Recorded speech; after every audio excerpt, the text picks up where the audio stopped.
Bismillahirrahmanirrahim. Assalamualaikum warahmatullahi wabarakatuh. Allah Subhanahu wa taala berfirman dalam surah Al-Maidah, "Lu'inal ladzina kafaru min bani Israil 'ala lisani Daud wa Isa ibn Maryam. Dzalika bima 'asaw wa kanu ya'tadun." Telah dilaknat Bani Israel yang kafir. Dilaknatlah orang-orang yang kafir di kalangan Bani Israel di atas lidah Nabi Daud dan Nabi Isa bin Maryam.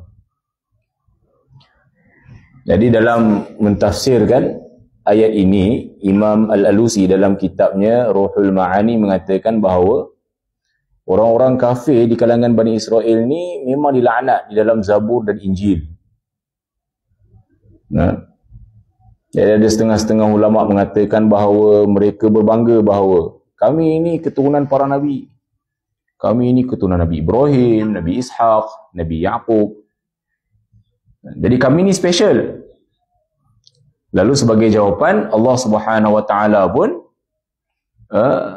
berfirman bahawa yang kafir di kalangan kamu ni, Nabi Daud dan Nabi Isa pun laknat ataupun mengisytiharkan laknat Allah Ta'ala ke atas mereka ni dalam Zabur dan juga Injil. Jadi kita kena faham, hari ni bila orang cakap pasal benda yang tak baik pasal Bani Israel, orang akan tuduh bahawa kamu ni anti-Semitik. Sedangkan Semitik ni maksudnya apa dia?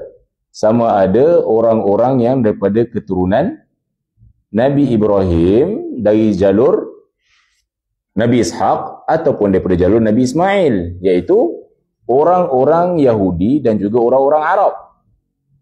Pun begitu hari ini dunia ni mengatakan kepada kita, dunia ajar kita, dunia cuba mempengaruhi kita. Kalau kita cakap benda yang tak baik pasal orang-orang Yahudi kerana onar yang mereka lakukan, oh kamu ni anti-Semitik. Tapi bila orang cakap buruk pasal Islam, tak ada pula orang kata anti-Semitik. Ni nak cerita pasal pilih kasihnya dunia luar sana. Kita Alhamdulillah, akhir-akhir ni orang faham bahawa hanya semata-mata kerana kita mengutuk dan mengeji kejahatan yang dilakukan oleh Bani Israel hari ini di tanah Syam, itu tidak bermakna bahawa kita ni anti-Semitik. Put aside, kes tu nak cerita ni apa yang Quran kata mengenai orang-orang kafir di kalangan Bani Israel. Jadi memang dalam surah Al-Baqarah dan dalam surah Al-Ma'idah dan berbagai tempat dalam Al-Quran yang mana Allah Ta'ala cerita mengenai Bani Israel. Pun begitu satu je, Bani Israel ni mereka menolak Nabi SAW dan mereka mendakwa bahawa memang kami ikut ajaran Allah Subhanahu Wa Ta'ala. Sedangkan jangan kata apa yang dibawa oleh Nabi, apa yang dibawa oleh Nabi SAW, apa yang dibawa oleh Nabi Musa pun mereka tolak. Sebab itulah dalam dalam Zabur dan Injil pun Allah Subhanahu Wa Taala telah mengisytiharkan laknat ke atas mereka. Jadi kenapa mereka dilaknat? Kenapa mereka dilaknat? Dzalika bima 'asaw wa kanu ya'tadun. Ini kerana mereka derhaka. Apa yang Allah suruh, itulah yang mereka tinggalkan. Apa yang Allah larang, itulah yang mereka buat. Dan mereka sentiasa melampaui batas. Memang melampaui batas. Kanu la yatanahawna 'an munkarin fa'aluh. Mereka langsung tidak menghalang antara satu sama lain daripada kemungkaran yang mereka buat. Alangkah buruknya apa yang mereka lakukan. Jadi kita tengok hari ini. Ini bila Allah Subhanahu Wa Taala kata kanu la yatanahawna 'an munkarin fa'aluh. Mereka tidak menghalang satu sama lain daripada kemungkaran yang mereka lakukan. Dalam hadis ada sebut bahawa daripada Ibnu Mas'ud, dia kata penghinaan yang pertama yang jatuh ke atas Bani Israel ialah apabila seseorang tu dia buat dosa secara terbuka, kemudian adalah orang halang, jiran ke siapa ke, si fulan takutlah kepada Allah Ta'ala. Tapi esok tu bila orang tu buat lagi, itu tidak menghalang orang-orang yang melarang tadi ni untuk makan, minum, duduk bergaul bersama mereka.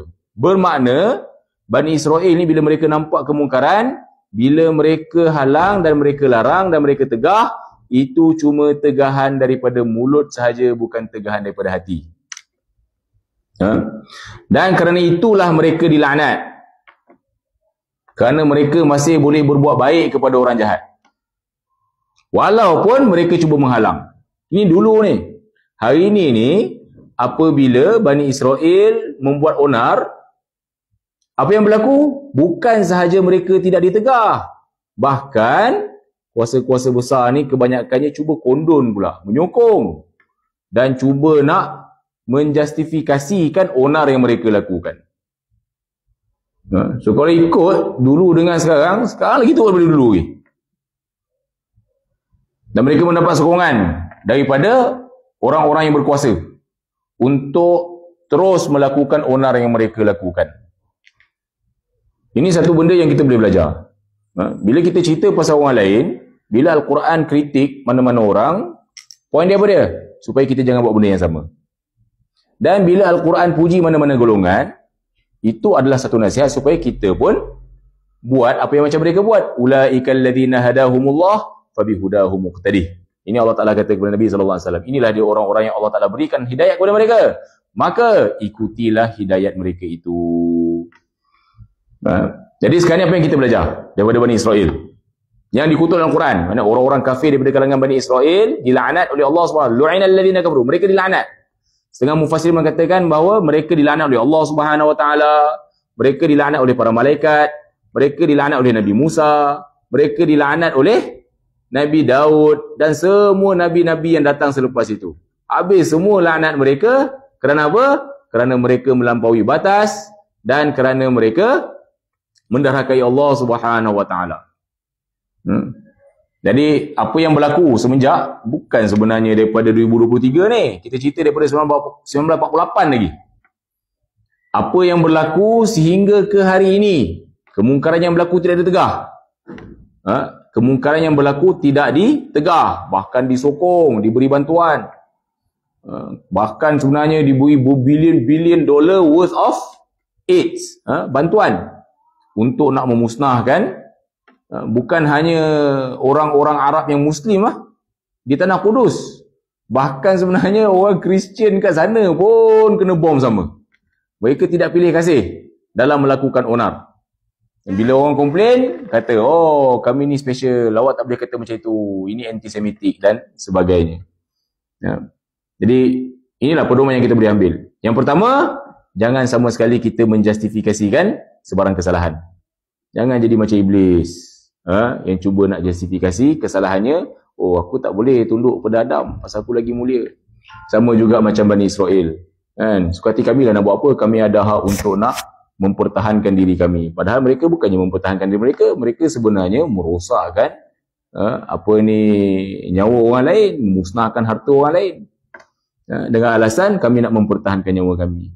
Dan amat malang di Malaysia ni pun, dan dekat negara-negara Islam, orang yang mengaku Muslim pun ada yang kata je Muslim tapi boleh cuba nak menjustifikasikan apa yang dibuat oleh Bani Israel. Wal'iyadzubillah, wal'iyadzubillah, wal'iyadzubillah.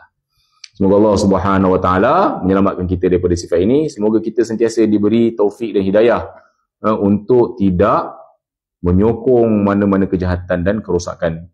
Semoga Allah Subhanahu Wa Taala memberi kita taufik dan hidayah untuk kita membantu golongan-golongan yang ditindas ini mengikut kemampuan kita. Siapa yang mampu nak bagi bantuan dengan nyawanya, dengan dirinya, maka semoga Allah Subhanahu Wa Taala tunjuk jalan macam mana nak buat. Siapa yang mampu nak bagi dengan hartanya, maka bagilah dengan hartanya. Siapa yang mampu dengan doanya, maka dengan doanya.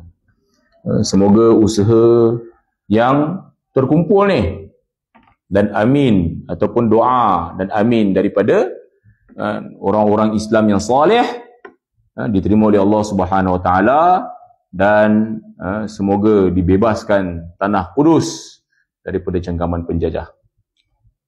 Wallahu a'lam, wabillahi taufiq wal hidayah. Wassalamualaikum warahmatullahi wabarakatuh.